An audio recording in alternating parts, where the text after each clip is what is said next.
I'd like to pick up on what I think is the most important thing that needs to be done as you become a mature programmer, but also needs to be done in the industry in general in order to create an, an engineering culture that is making some actual progress that's independent of the kinds of capitalist forces that uh, in one or competitive forces as well, I should say, that intellectually competitive and also economically competitive that create fashions and products and this desire for naming things and naming movements and naming different kinds of uh, methodologies and approaches to different kinds of things that should be helpful.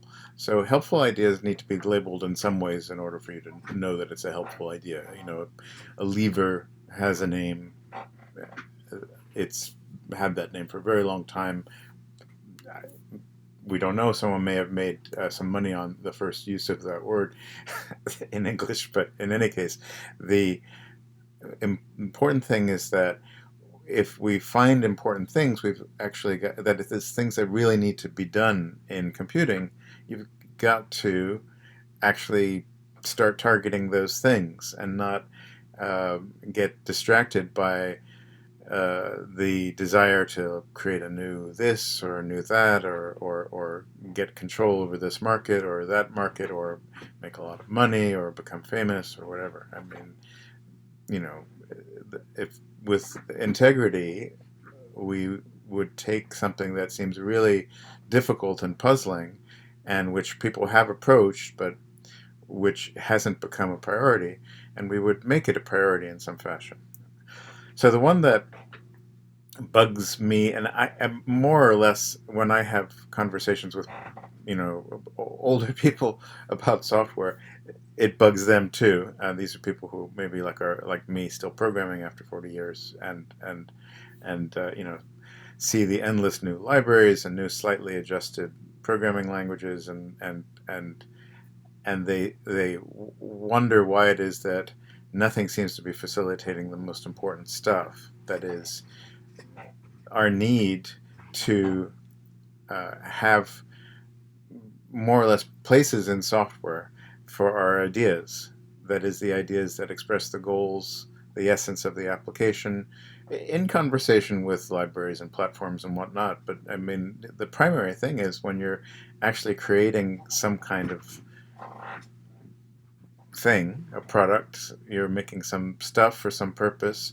You have, that's why we create documents to describe these things um, that we're going to do, and then modified documents based on how it looks like we're going to do it now, and then final documents attempting to explain what it does, and then that's if you have a kind of a static product that would just be one release. Eventually, the releases became many and continuous, and the attempt was for the making the at least the user interfaces of these things easy enough to uh, easy enough for the user that they were self-documenting in some fashion, and yet what was going on inside was not. That is the world that the developer lived in, and that the designers that use various kinds of coding related formal languages, things like CSS.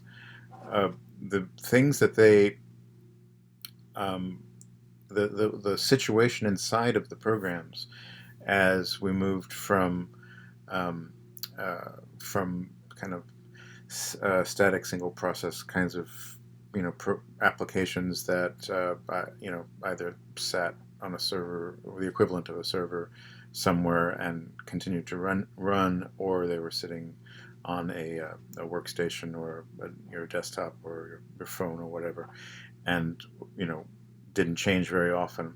When we moved from those to things that change continuously, which is a good thing from a user's standpoint, if but not if the developers are getting increasingly confused, so that you can't depend on the software anymore. and a lot of software has become undependable. Maybe you have created some dependable software. Most people can look at their careers and say, oh, that thing I created is actually quite reliable, that one isn't. I mean, there was something that I wrote in C, I think in 1986, and it's still running.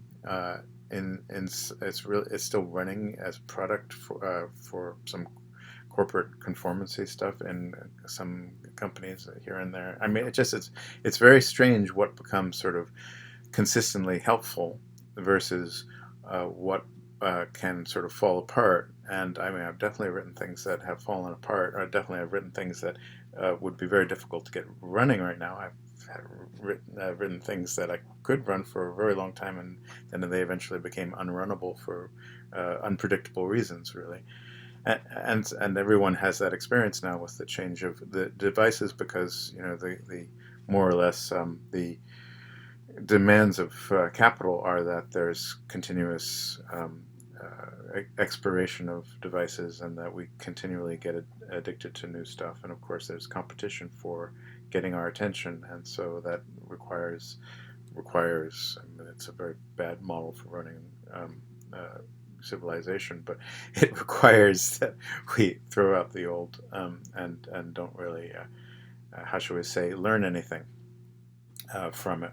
And this is very much, I mean, we are learning some things as software moves along, but major problem this in, is this a description of our thoughts inside of a program. That is, the code of a program does describe the operation of the computer, but what you're trying to do is not actually in the program, it's in your head. And we try to give ourselves hints with various kinds of documentation, various kinds of I can make a video explaining my program if I wanted, to someone. I could, and that of course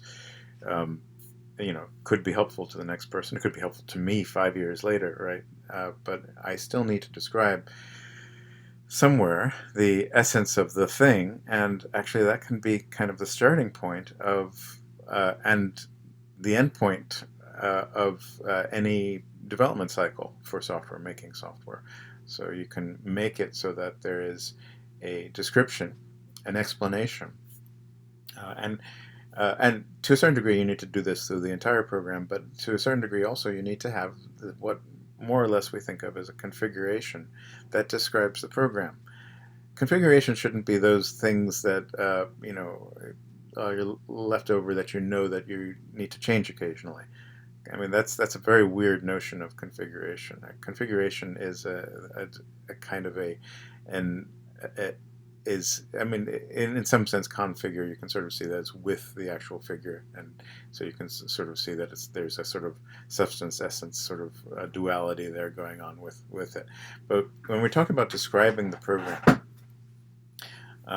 we've really got to start thinking more, and I think many advanced programmers do this occasionally, and try to do this occasionally, of consolidating the description of the program itself, that is the thing, its goals, its actual kind of operation, its sort of the sort of movements and state changes, and describing subparts of it and intermediate structures within it, and changes that it makes during to different types of users in different sorts of ways, and also things, configuration related to rules that we provide for certain very highly defined things like access to data and user permissions and these sorts of things. Some of these things are done fairly normally, but only again as a configuration. They're sort of they're kind of accepted from the rule of, oh well, we're not going to really describe the program itself, right? Which is kind of ridiculous. If you did the same thing that you do with configuration with describing the program itself, then hypothetically you could make changes to the entire program without changing the code. That is, if it was robust enough to do so, and you weren't passing through any constraints, then it would be possible to describe the application in particular ways, so that you could move, you could change this aspect of something because you had described it and you had code that generated the operation of the piece of software um, from this description. I call it a configuration, but it's this essential configuration, or this explanatory area for what I'll call explanatory software. I'm not trying to really brand it that way, but it's conceptual software in the sense that we're trying to describe it in that fashion. People in the object-oriented programming world, some people think within that world that quite rightly that that objects were intended to be a kind of uh, what would you say, sort of an abstraction or description of an idea. And clearly they are. Clearly all code is some kind of description, some sort of formal notation that maps to some concepts in our heads when we read them, if we know what they mean, right? So again, still the software doesn't have the ideas. The ideas are still in our head. I mean, you can definitely misinterpret things quite easily, even at a very low level. At a very high level, if you don't have this sort of dedication to really continually describing all the structures from very high level goals through the intermediate structures that represent the essence of the program, without which it would be a different program, or if you change those major things, it would be a very different program. If you don't have those descriptions in the code, and you just have them, sort of like floating around the office somewhere, you're in real trouble. I mean, the five people who know those things are going to go away, or they're going to go away and come back to it and not really be able to reconstruct what it is they did, because it's not actually the code isn't actually dependent on a human readable description. I mean, it's human readable in the same sense that something written in a long lost language with a long dead population is readable. You really need to spend time making sure that there is a human readable, conceptually comfortable place that people can live in and understand what it is that they're looking at, through a high level description that is then the thing that is generated afterwards. So when people say something was intended to make concepts easier, which is a claim I've heard from object-oriented programming people, I mean, I don't think that's any different really than in C, headers and function names and variable names. I mean, these things, if you organize them properly, they are in the right place. In an object-oriented program, you can very much distribute them in an incomprehensible fashion, and it creates nonsense. And the same is true, by the way, of a functional program. A functional program has this sort of intention to kind of parameterize everything, which is great, but that doesn't mean that it's true. I mean, an awful lot of stuff just can get lost inside of all these functional modules that are really important things, and they're not the parameters don't come from the top in any important fashion, and we don't, and they implement something of incredible high level importance and intermediate level importance, etc. You still have to organize your code properly, and this is true no matter what kind of language you're using. I mean, a really good example is this transition from C to C++, which always really bothered me. I mean, because the idea was to make sort of some concepts easier, and just be able to abstract concepts and classes was another added idea to that. But when you get right down to it, there weren't things that you couldn't do in some fashion in C, and if you organized it really well, it was fine. And when I said that to people, let's say in the, I don't know, mid '90s, when there wasn't really very much reliable object-oriented programming systems. Maybe Smalltalk was the most reliable one at the time, but C++ was only vaguely reliable. Java, it took years for Java to become a reliable language. And I think, or at least the libraries, it took years for them. The libraries to become reliable, and the documentation to be any good. But at that point in the mid '90s, it was like, oh well, but we do memory management. But memory management is a very low level thing. Automatic garbage collection is not a facilitator of high level thinking. It's 20 lines of code in C to create some sort of a garbage collecting algorithm, or something that actually does memory management so that you don't forget, and actually it breaks if you forget it, if you do it properly. And so it's kind of it's not something that stops you from thinking, or maybe it stops some people from thinking, but I don't. We're not really trying to train people to think here. We need to actually get them to separate high level concerns from low level concerns. And the main high level concern that I'm concerned about, that is not facilitated in any way by development environments, by platforms, by code, by computer languages. It doesn't seem to be an idea that's important.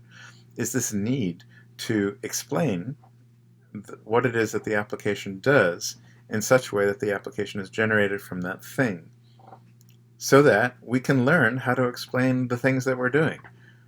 We don't know. I mean, I had a previous podcast here that used this idea that I pushed this a lot also in the mid '90s. I remember this idea of stuff. It was based loosely on Christopher Alexander's idea of centers, which are kind of like field-like things that you can describe. I mean, I can describe this cup as a center that involves my hand and the cup, and then if you want to look for more closely at this center, it has centers involving the cup is a center involving the fluid inside of the cup and the empty space inside of the cup. My finger inside of the empty space inside of the handle. These are centers within centers. They're not bounded bounded objects. They are things in the real world that interact with each other. So and they have levels of importance. There are bigger centers like the hand cup center, and then there are smaller ones like the finger and handle center, the fluid and non-fluid center inside of the cup, and then whatever is happening with the evaporation of the fluid from the cup, etc. So it was a kind of a way of describing things that didn't create hierarchical constraints that of the kind that prevented sort of how should we say a gestalt, or maybe let's say an interlinked or holistic kind of description of something, which is actually very close to what we need to do in general in the natural sciences. We can't just say this is a hard thing separated from this other hard thing, because these things do interact, and we need to actually realize how important the ecology of something is, not just that it is a thing. The ideas of an object, of course, is a problem of human cognition. Often, objects and networks of objects and connections. These are all human ideas. They're not in the world. I mean, you can impose them on the world if you like, conceptually, but when you look at the real world, that's not what's happening. It's happening a lot in human artifact. We have human artifacts that sort of kind of evoke those ideas, but we have to be very cautious about that. This is just one of the issues regarding describing a program. It's not a straightforward thing to describe a program in such a way that you can then write an implementation platform, or an engine that can read that description and generate the kind of behavior that you need to get from the program. That's to me. It's. I mean, we see it here and there. I mean, the feature switching, configuration files, header files, various kinds of things regarding pragma and whatnot. There were things where there were little kind of attempts to do little bits and pieces of this, partly for portability's sake, partly for reuse, the sake of reuse, partly for the sake of team communication and these sorts of things, but very little of it, and actually no focus on the very basic issue of trying to describe the application and making that description part of the application. It's insane because people will always respond with, "Oh, but the application is the description." No, it isn't. If I took anybody's application and gave it to you, if you weren't part of that culture, you wouldn't be able to do a code review on it. It would just seem like nonsense to you. I mean, depending on how far away you were from that particular culture, just like any language would be. Without a kind of both a description that is comfortable and makes sense and seems quite human and normal, and also then the consequences of that and the translation of that to the actual operation of the software on whatever platform you're using. If you don't make those things human readable, and that may require a dictionary, a set of explanations, explanatory videos, all kinds of supplemental material, but in that process you'll make better and better descriptions. Also in the process of implementing it, you'll make better and better um, you know translating or transducing or implementing or generating kinds of software for making that description actually being the core of what you're the core of the software. That is the essential part of the software that it provides a sort of single source of truth for describing what the application is.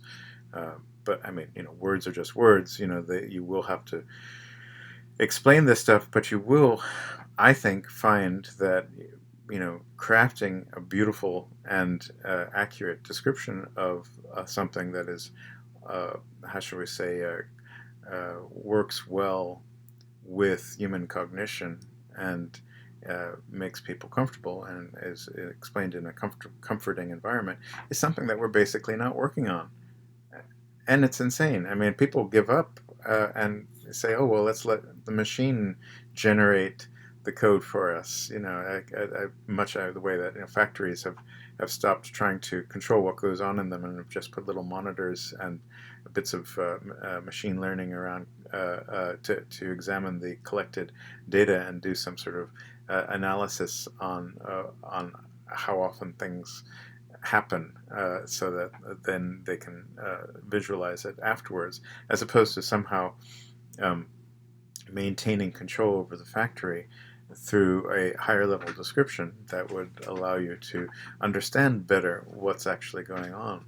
I think that's just one example. I mean, you could say that the people in the factory are just being pragmatic because they've completely lost control over what's going on, and that's fine. But it's to say that that's what we're going to have to do with our software is basically, it's not ceding control over the machines. It's basically ceding control over quality, right? If you have you have to have a description of what you want for any kind of artificial programmer to come up and sort of generate something. It has to be based on something. It can't be based on no description or no goal. I mean, you have to, and the better the description and the goal is, the more likely it is that the thing that is going to actively try to generate what you need can do it. It can't do it just by watching you. There's no context there. You have to have goals. We have to be able to describe our goals. We have to be able to explain our goals. We have to be able to explain the thing that we would like to see happen in the world. If we don't do that, I think to a certain degree, there's absolutely no set of sort of nice tricks or nice descriptions of or improvements in implementation or whatnot that really make much of a difference. I mean, I look at when an old idea, for example, is given a new name because someone realizes that, oh well, we do that all the time. Let's give it a name. You see this in patterns, and things like MapReduce and whatnot. That doesn't mean you always use it. That means that the thing that's really interesting to me is how low level those things are. I mean, we still don't have things that are equivalent to a library of web applications, or a library of I mean, we have libraries of data visualizations, but not actually of sort of normal use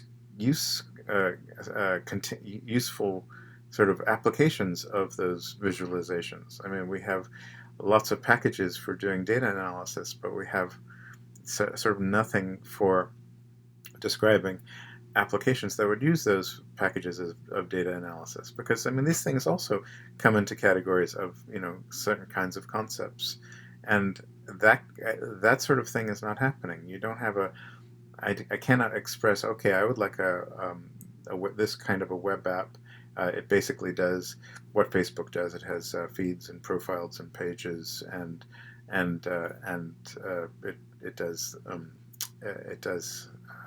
basically infinite scroll, and it has all these sort of long, rich sort of super lists of things that can then go to that take these little bits of stuff from the pages that are linked to, and you can like it and you can comment on it, and that I'd like to see that happen.